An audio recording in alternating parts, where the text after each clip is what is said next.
Hello everybody and welcome back to my channel, Evergreen Angel. Angel here with you. Today I want to talk about the medical bag that is located inside of the 72-hour emergency bag. Now, if you have not watched my original emergency bag video where I do a very general overview of everything that's inside of my bag, I do recommend that you start with that video. It is on my channel. I will include a link in the description below. But right now we're just going to talk about the medical bag that's inside of the 72-hour bag. Now this is designed to be a 72-hour bag for 2 people. So there's enough medical supplies in here for 2 people for most of your basic things that might come up and several of the less than basic things that might come up during your emergency. So in the top here, you always want to have your medical bag at quick, easy access. You want to have it in an outside pocket that you can grab easily, or you want to have it at the top of your inner compartment pockets. And that way you can always get to it quickly. Now with your bag, you want to make sure that it is a high quality bag. As you can see, I have this thing stuffed full. So poor zippers will mean that this will not last most likely. So you want to get a good high quality bag. Inside your medical bag, you want your most immediate threat items to be at the top at easy, quick access. Your immediate threat items would be an obstructed airway or excessive amounts of bleeding. So at the top of your bag, you will have ways to combat those things first. At the very top here, at easy access, we have our combat gauze so that you can apply this to a wound quickly and efficiently. It has the ability to expand quite a bit, so it takes up very little space, but there's actually quite a bit in here. And it has the quick clot already in it, so you don't have to waste time applying quick clot first before applying your bandage. It's both put together. This is a fabulous thing to have, the combat gauze. I have it right here at the top so that I can grab it quickly, along with the tape so that I can secure it to wherever it needs to be. Also, you would want to deal with an obstructed airway in a very quick manner. So we have the nasal pharyngeal airway. This is a plastic tube that will go up through the nose, down through the back of the throat, and will hopefully open up a passage for air to be able to move into your lungs.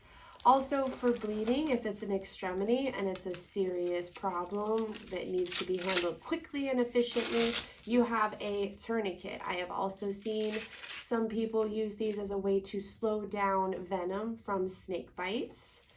Obviously, you still want to get to a hospital as soon as possible, but this will hopefully buy you some time.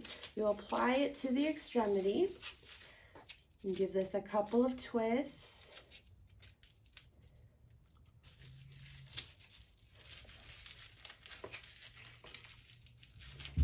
And you have a nice secured tourniquet ready to slow down the blood flow to the area so you don't lose as much blood as quickly.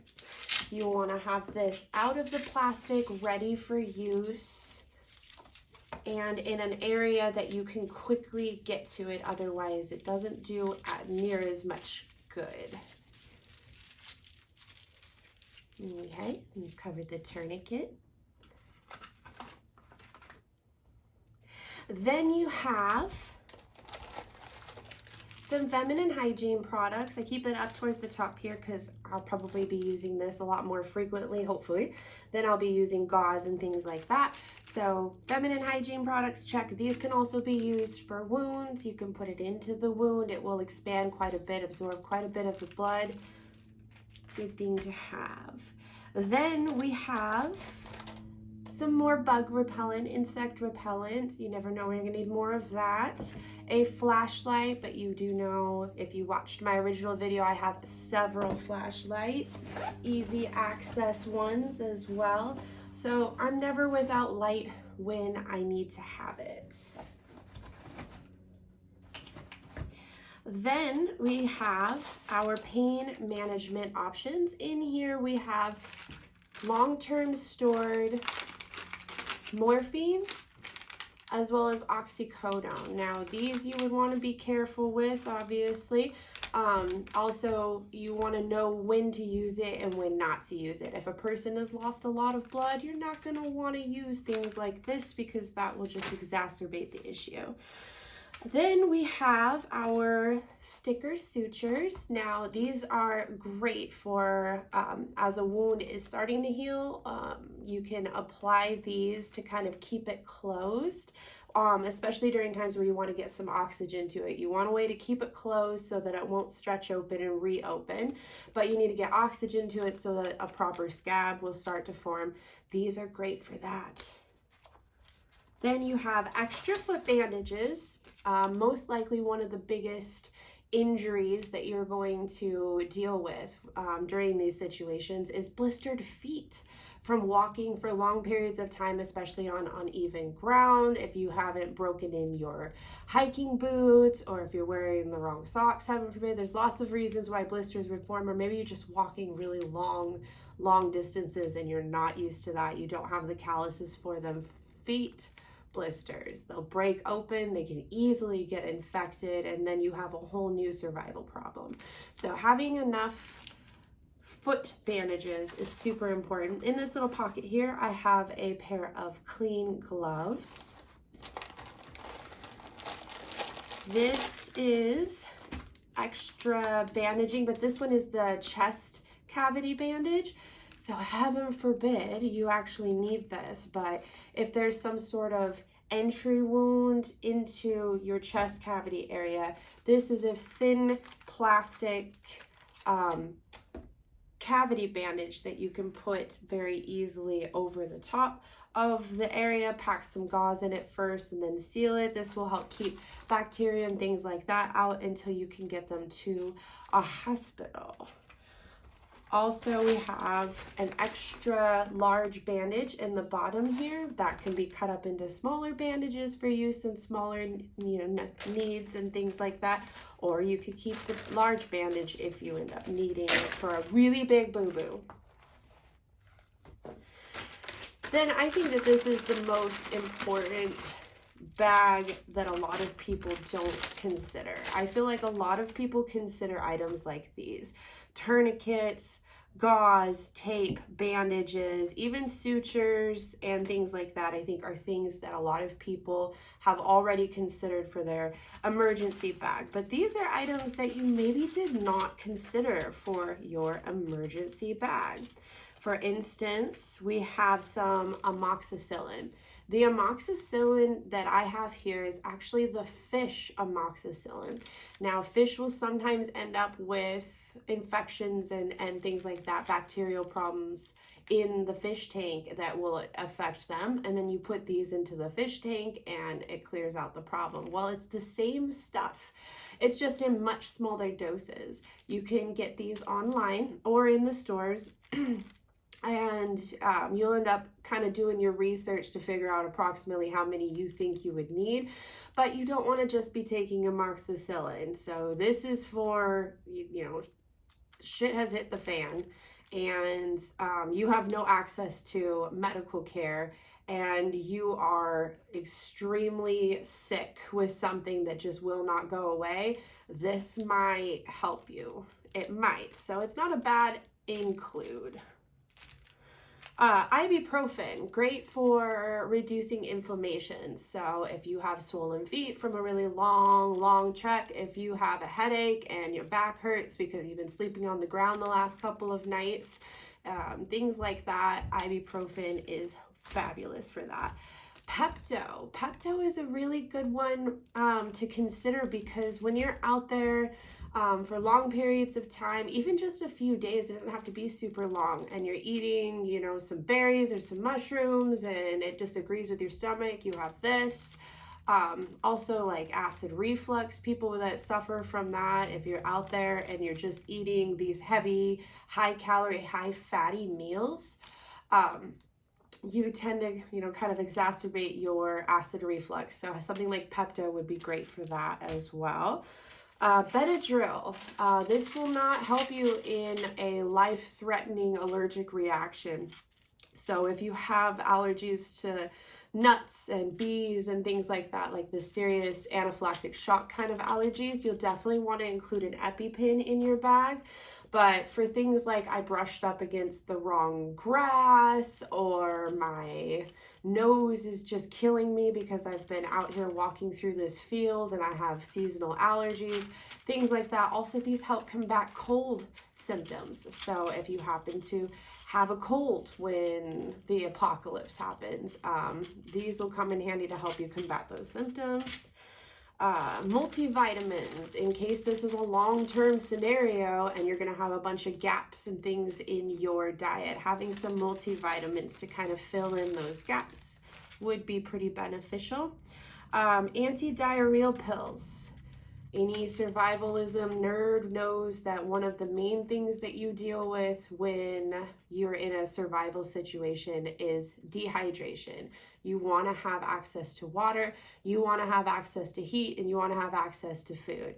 Well, if you don't have enough access to water and you end up eating something that disagrees with you and you end up with a diarrhea, you will dehydrate yourself so quickly. So having a way to combat that is super, super important, I think. So anti-diarrheal, I think, is a must-have, must include in every med kit for emergencies.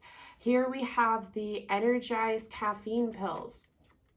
So if you're going to be up for a couple of nights straight, potentially, because there's just no safe space for you, or if you're just been walking for days and you're just completely exhausted, or maybe you're like me and you're super addicted to coffee every morning, and then you have to go several days without it and you're trying to combat that issue, you can use these to kind of wean yourself off of the need for caffeine, which would be beneficial.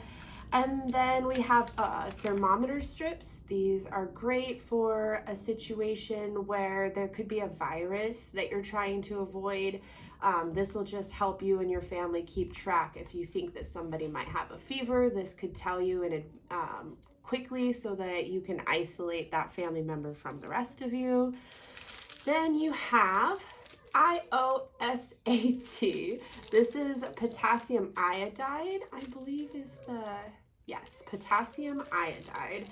Now, this stuff is advertised as being able to help you combat radiation poisoning. So it comes in these little pills, potassium iodide, and you would have to take this prior to being exposed to radiation, and then you would have to take it until you're out of the area. And what it's supposed to do is block your liver's ability to process the radiation, and that's the part that kills you. So you want to take these before and get the heck out of the area before you run out of these. And hopefully you were not exposed to too much or for too long, and maybe you just might survive that situation. But that's bad news bears. So let's hope it never gets that far. But that is our medical kit. You have your chest cavity bandage, and you have your gauze, your combat gauze with the quick clot, and you have your tourniquet and your tape. These are great, quick, efficient ways of dealing with excessive amounts of bleeding in an emergency situation. And then you have your nasal pharyngeal airway so that you can deal with an obstructed airway in a quick, efficient manner. You have your flashlight, your insect repellent, feminine hygiene products, your vitamins, your Pepto, ibuprofen, amoxicillin, you have morphine, you have oxycodone, multivitamins, anti-diarrheal, potassium iodide, thermometer strips, Benadryl, caffeine pills, and as always, you want to have some clean gloves. You want to have extra bandages for especially foot bandages. That'll be one more common thing that you'll be dealing with out there. And then a large extra bandage for just in case. Please make sure that you like this video, share this video with your friends. Let me know if there's anything that you think I missed in my emergency med bag, and in a later video I will show you what is in the big med bag. This bag is one that you'll want to just have at the castle, wherever it is that you're going to be holding up for the apocalypse or for whatever might have happened, tsunami, flood, earthquake. You want to have this guy. I'll show you what's in it. It's a little big, a little excessive, so this is not by any means for the 72-hour bag. This is just so that you always have all of the medical equipment that you might need in any emergency situation, and I will be happy to show that to you next time. Thank you so much for watching this video with me. Thank you for tuning in to my channel. Thank you for being a part of the process. Please like this video. Please share it with your friends. Please let me know in the comments below anything that you think that I might have missed, or something that's in here you think I should kick out in favor of something else. Or if you maybe have a better version of any of this, let me know in the comments below, and I will check with you guys next time. Bye.